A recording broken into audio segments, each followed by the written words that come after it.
The following video will show you how to use the Web of Science database to find out how many times a particular author, such as yourself, has been cited for each of his or her publications.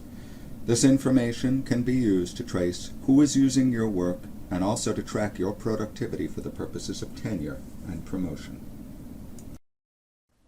The Web of Science database can be accessed from the Waldo Library homepage from the red Databases A to Z link.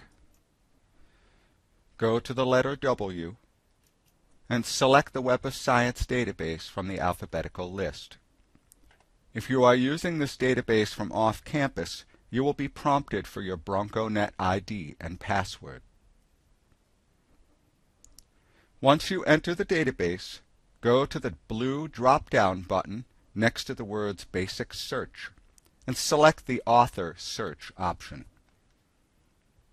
On the Author Search page, enter the last name of the researcher you are looking for, and if you have it, a first initial. Then click the Select Research Domain button. Select all the research domains or discipline you think this researcher has published in.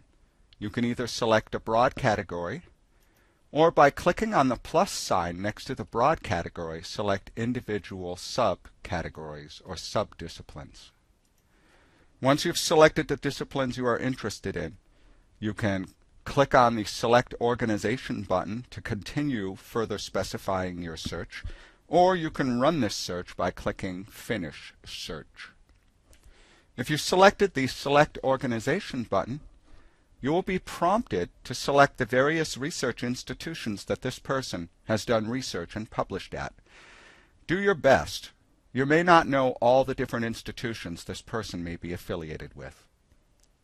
Then click the Finish Search button.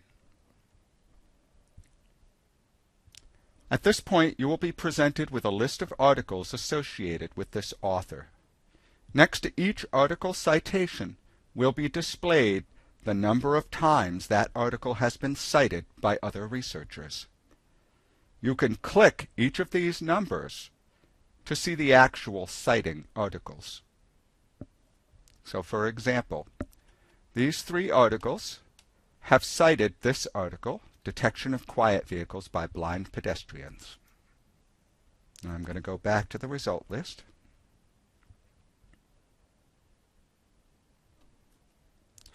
Please note that the citations that show up in the Web of Science database are only from publications indexed in the Web of Science core collection. Citations from publications not covered in Web of Science, including scholarly monographs, journals not in Web of Science, and some conference proceedings, will not show up here. To look at overall citations for this author, go to the Create Citation Report link. You will see a chart showing how many publications this person has put out per year in the last 20 years. You will also see a chart of citations for the last 20 years for this author. Next to these charts, you will see some summary statistics for this author. Below these charts, you will find a list of this author's publications with citations next to each article by year. And again, you can click on each one of these numbers to see all of the citing articles for each of these particular articles. And this list can be cited by highest to lowest time cited, by publication date, or by author or source. If you have more questions about using the Web of Science database, please talk to your librarian.